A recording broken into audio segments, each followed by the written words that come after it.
ભરૂચ જિલ્લામાં આજે આમોદ નગર રોડ પર છે.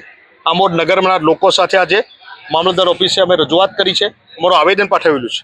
આમોદ નગરમાં આજે વાત કરું, ભરૂચ જિલ્લાની સમગ્ર 5 વિધાનસભા વાત કરું તો કાલે વાંધો ઉઠાવવાનો છેલ્લી તારીખ હતી 18 તારીખ. તો નંબર 7નું ફોર્મ ભરીને ભારતીય જનતા પાર્ટી બોખલાઈ ગઈ છે. ભારતીય જનતા પાર્ટીના ચૂંટાયેલા પ્રતિનિધિઓ, ધારાસભ્યો બિલકુલ બોખલાઈ ગયેલા. ત્યારે એવો એક ખોટી રીતે કાલે હજારોની સંખ્યામાં ભરૂચ જિલ્લામાં દરેક વિધાનસભાવાર આંકડો આવશે, હમણાં દરેક વિધાનસભાવાર એ લોકોએ વાંધો લીધેલો છે. ત્યારે જે લોકોએ પ્રૂફ વગર આજે આમોદ નગરમાં અમે તપાસ કરી, અહીંયા આવેદન પાઠવેલું છે, ત્યારે પ્રૂફ વગર, કોઈ પણ જાતના પ્રૂફ વગર જેનું મેપિંગ થઈ ગયું છે, કમ્પ્લીટ થઈ ગયું છે, તો એક જ કોમના ચોક્કસ ટાર્ગેટ કરી આમોદ નગરમાં 1300 થી વધુ એક જ જ્ઞાતિના લોકોને સામે વાંધો ઉઠાવવામાં આવ્યો છે. તેની સખત શબ્દોમાં વિરોધ કરીએ છીએ. વાંધો હોય, ખોટો હોય તો તમે મત કરી નાખો, ના નથી, પણ ચોરી કરીને તમારે જીતવું છે, અમે ચલાવી નથી લેવાના. અને જેની સામે આ ખોટી રીતે વાંધો લીધેલો છે, જેને ખોટું પ્રૂફ વગર કરેલું છે, જેનું નામ લીધે છે અંદર, એની અમે ગુનો બને છે, એની અમે એફઆરઆઈ કરવાની છે, અમે નોંધ આપેલી છે, અને એની અમે એફઆરઆઈ અમે કરીને રહીશું.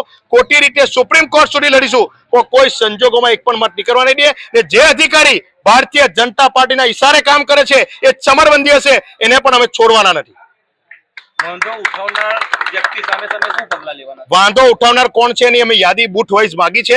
બૂથ વાઇઝ યાદી આવ્યા પછી એ અમે અમારી પછી જણાવીશું.